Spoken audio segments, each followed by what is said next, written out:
Hello, मैं हूं अव्वल। आपने कभी टायर का पंचर लगवाया है? पंचर लगाने वाला टायर के रबर को कभी भी इस गम के साथ नहीं जोड़ता जिससे हम चार्ट पेपर चिपकाते हैं। वो यूज करता है स्पेशल क्वालिटी की गम जिससे रबर, प्लास्टिक, लकड़ी वगैरह जोड़े जाते हैं। ऐसी गम ज्यादातर पेंट और हार्डवेयर की शॉप्स पे मिलती है। इसी तरह से हम चार्ट पेपर पे चमकीली लगाते हुए, ग्लिटर लगाते हुए, या फिर पासपोर्ट साइज फोटो को फॉर्म पे चिपकाते हुए, या फिर घर में पोस्टर लगाते हुए ये नॉर्मल वाली गम यूज करते हैं जो इसी काम के लिए बनी है, और ये आमतौर पे स्टेशनरी शॉप्स पे मिल जाती है। ठीक ऐसे ही स्पेशल क्वालिटी वाली गम जैसा काम करते हैं इंग्लिश के कुछ वर्ड्स जो पूरे पूरे 2 सेंटेंसेस को आपस में जोड़ सकते हैं। ऐसे वर्ड्स जो सेंटेंसेस को या सेंटेंस के बड़े बड़े हिस्सों को जोड़ने की पावर रखते हैं, कनेक्ट करने की पावर रखते हैं। इंग्लिश ग्रामर में ऐसे वर्ड्स को कहते हैं कंजंक्शंस। एक एग्जांपल देता हूं। पहला सेंटेंस, मैं आज ऑफिस नहीं जाऊंगा। I will not go to the office today. दूसरा सेंटेंस, मैं बीमार हूं। I am sick. अब इन दोनों सेंटेंसेस को कनेक्ट कर सकता है एक कंजंक्शन वर्ड बिकॉज। बिकॉज का मतलब है क्योंकि। मैं आज ऑफिस नहीं जाऊंगा क्योंकि मैं बीमार हूं। I will not go to the office today because I am sick. Because की तरह और भी कंजंक्शंस हैं, पर उनकी बात किसी और दिन करेंगे। फिलहाल मैंने आपको मतलब बता दिया है और अब आगे बढ़ते हैं। अब बात करते हैं नॉर्मल गम की। जैसे नॉर्मल गम को हल्की फुल्की चीजों को जोड़ने के लिए यूज किया जाता है, इसी तरह से इंग्लिश में भी कुछ वर्ड्स ऐसे हैं जो सेंटेंस के अंदर ही, सेंटेंस के बीच में ही छोटी छोटी इंफॉर्मेशन को जोड़ने का काम करते हैं। और इंग्लिश ग्रामर में ऐसे वर्ड्स को कहा जाता है प्रेपोजिशंस।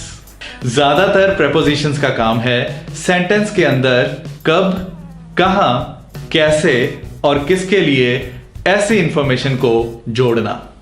कब मतलब समय की, वक्त की जानकारी। जैसे कि डॉक्टर 2 बजे तक मिल सकता है। Doctor can meet till 2 o'clock। यहां पे टिल है प्रेपोजिशन जो वक्त की इंफॉर्मेशन को सेंटेंस में कनेक्ट कर रही है। कहां मतलब जगह के बारे में बताना, स्थान के बारे में बताना। जैसे कि बुक टेबल पर है। The book is on the table. यहां पे ऑन है प्रपोजिशन जो बुक की जगह की जानकारी सेंटेंस में जोड़ रही है। जगह का मतलब डायरेक्शन भी हो सकता है। जैसे कि मेरा घर मार्केट के पास है। My house is near the market. यहां पे नियर प्रपोजिशन है। कैसे मतलब किस तरह से, किस साधन से, किस जरिए से। जैसे कि मैं बस से चला जाऊंगा। आई विल गो बाय बस। इस सेंटेंस में बाय है प्रपोजिशन जो जाने के तरीके की इंफॉर्मेशन सेंटेंस में जोड़ रही है। यहां जिस साधन की बात हो रही है वो एक इंसान भी हो सकता है। जैसे कि ये घर मेरे द्वारा पेंट किया गया है। This house has been painted by me. By है प्रपोजिशन। किसके लिए मतलब कि कोई काम किस मकसद से किया जा रहा है। जैसे कि मेरा प्यार सिर्फ तुम्हारे लिए है। My love is only for you. इस सेंटेंस में फॉर है प्रपोजिशन जो ये इंफॉर्मेशन ऐड कर रही है कि प्यार किसके लिए है। किसके लिए से मेरा मतलब सिर्फ इंसान के लिए नहीं है। यहां पे किसके लिए में किसी चीज के लिए भी बात हो सकती है। जैसे कि मैं जॉब ढूंढ रहा हूं। I am looking for a job. यहां पे भी फॉर है प्रपोजिशन क्योंकि जॉब के लिए तलाश हो रही है। अब मैं आपको कुछ याद दिलाता हूं। जो सेंटेंस हमने कंजंक्शन की एग्जाम्पल के तौर पे देखा था वो था I will not go to the office because I am sick. इसमें भी एक प्रपोजिशन है टू जो कि जगह यानी कि ऑफिस की जानकारी सेंटेंस में ऐड कर रही है। सो कहने का मतलब यह है कि एक ही सेंटेंस में हो सकते हैं एक या एक से ज्यादा प्रेपोजिशंस और कंजंक्शंस। और सिर्फ इतना ही नहीं, यह भी हो सकता है कि प्रेपोजिशन एक से ज्यादा वर्ड से बनी हो। जैसे कि मैं उसके सामने बोल नहीं सकता, I can't speak in front of her. यहां पे इन फ्रंट ऑफ एक ही प्रेपोजिशन है जो 3 वर्ड्स के साथ बनी है। अब जिस तरह की इंग्लिश में मैं विश्वास रखता हूं, उसमें सबसे ऊपर आता है अपनी बात को सही ढंग से, सही मतलब के साथ कह पाना।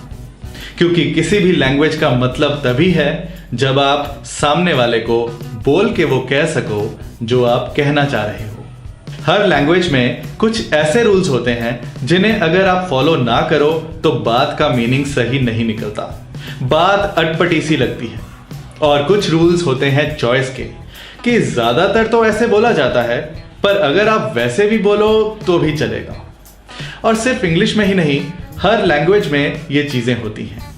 प्रेपोजिशंस को यूज करने में भी कुछ रूल्स हैं, जैसे कि बॉटल में पानी है, the water is in the bottle.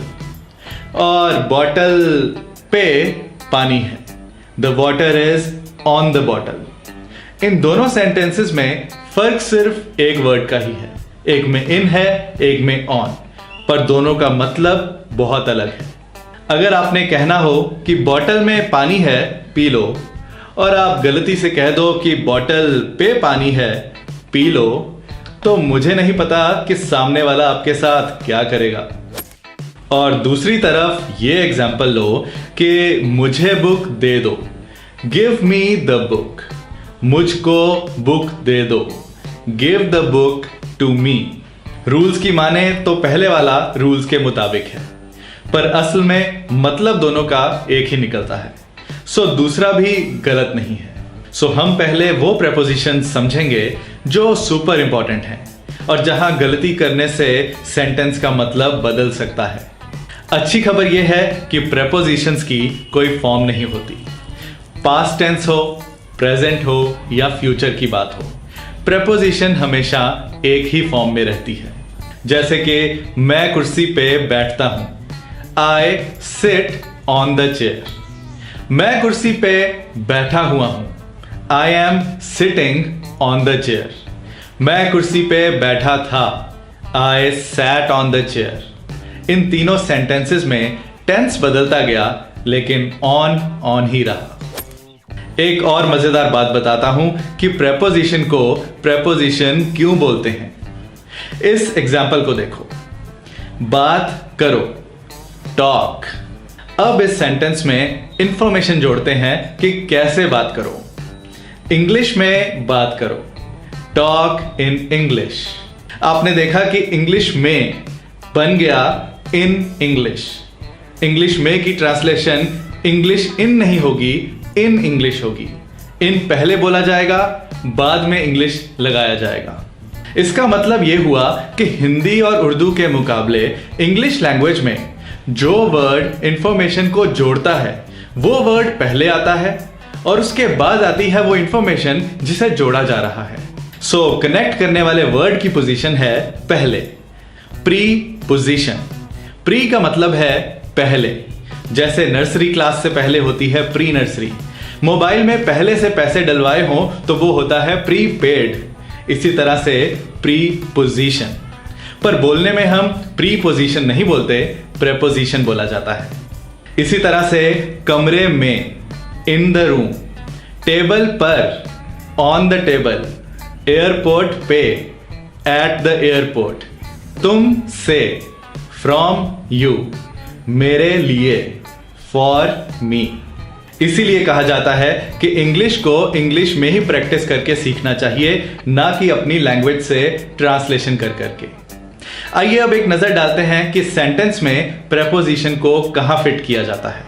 मान लो कि हमारा सेंटेंस है, मैं क्रिकेट खेलता हूं, आई प्ले क्रिकेट। ज्यादातर इंग्लिश सेंटेंसेस में काम को करने वाला सबसे पहले आता है। इसे इंग्लिश ग्रामर में सब्जेक्ट कहते हैं। फिर लगता है वो काम, वो एक्शन जो किया जा रहा है। इसे इंग्लिश ग्रामर में कहते हैं वर्ब। और फिर लगता है ऑब्जेक्ट, जिस पे वो काम किया जा रहा है या जिसके लिए वो काम किया जा रहा है। अब इसके आगे आप जितनी चाहे इंफॉर्मेशन जोड़ दो, जितने चाहे ऑब्जेक्ट्स लगा दो। इसके आसपास की डिटेल में मैं नहीं जाऊंगा, पर मान लो कि अगर मुझे कहना हो कि मैं लंच के बाद क्रिकेट खेलता हूं, I play cricket after lunch. So इस सेंटेंस में आ गया एक और ऑब्जेक्ट, जिसे सेंटेंस में जोड़ने के लिए हमने लगाया आफ्टर, जो कि एक प्रेपोजिशन है। ग्रामर की भाषा में प्रेपोजिशन के बाद लगने वाले वर्ड या वर्ड्स को कहा जाता है ऑब्जेक्ट ऑफ प्रेपोजिशन, प्रेपोजिशन का ऑब्जेक्ट। प्रेपोजिशन और ऑब्जेक्ट ऑफ प्रेपोजिशन को एक साथ कहा जाता है प्रेपोजिशनल फ्रेज, मतलब कि सेंटेंस का वो हिस्सा जो प्रेपोजिशन को मिला के बना है। बस सेंटेंस के स्ट्रक्चर पे इससे ज्यादा टाइम नहीं लगाएंगे, क्योंकि ज्यादा जरूरी है प्रेपोजिशंस को जानना और उनका यूज समझना। वैसे अलग अलग प्रेपोजिशन सीखते हुए आपको मजा बहुत आने वाला है, क्योंकि ये एक ऐसा टॉपिक है जो हमारी डेली रूटीन की इंग्लिश से जुड़ा हुआ है। आप अपनी लैंग्वेज में भी दिन में कई बार अपनी लैंग्वेज की प्रेपोजिशंस बोलते हो, जैसे कि अपने दोस्तों को कहते हो, यार ये मूवी मेरी पेन ड्राइव में डाल देना, पेन ड्राइव में। मम्मी को बताते हो, मैं अपने दोस्तों के साथ घूमने जा रहा हूं, दोस्तों के साथ। बॉस को पूछते हो, मुझे अपने भाई की शादी के लिए छुट्टी मिल सकती है, शादी के लिए। और हॉरर मूवी में सुनते हो, जल्दी उठो, मुझे लगता है बेड के नीचे कोई है, बेड के नीचे। सो अगर इन बातों को इंग्लिश में बोलना है तो हमें इंग्लिश की अलग अलग प्रेपोजिशंस पता होनी चाहिए और उनका सही जगह पे इस्तेमाल करना भी आना चाहिए, ताकि हम प्रेपोजिशंस को अच्छे से समझ सकें। इसलिए मैंने इंग्लिश प्रेपोजिशंस के एक्सपर्ट मिस्टर उड़नछू को बुलाया हुआ है, पर पता नहीं वो बंदा कहां चला गया, कहीं दिख नहीं रहा। मैं इधर हूं, ये आवाज कहां से आई? ऊपर देखो अव्वल। ओह मिस्टर उड़नछू। हेलो दोस्तों, मैं हूं उड़नछू और मुझे उड़ना पसंद है। इस वीडियो में हमने सीखा कि प्रेपोजिशंस और कंजंक्शंस में क्या फर्क है, प्रेपोजिशंस क्या होती हैं और उन्हें प्रेपोजिशंस क्यों कहा जाता है। कुछ एग्जाम्पल्स के साथ हमने यह भी देखा कि प्रेपोजिशंस को किन मौकों पे यूज किया जाता है और सेंटेंस के स्ट्रक्चर में प्रेपोजिशन कहां फिट की जाती है। अब अगली कुछ वीडियोस में मैं आपको अलग अलग प्रेपोजिशंस और उनके यूज बताऊंगा। सो मैं मिलूंगा आपको कुछ इंटरेस्टिंग और इंपॉर्टेंट प्रेपोजिशंस के साथ अपनी नेक्स्ट वीडियो में। Thank you, bye bye.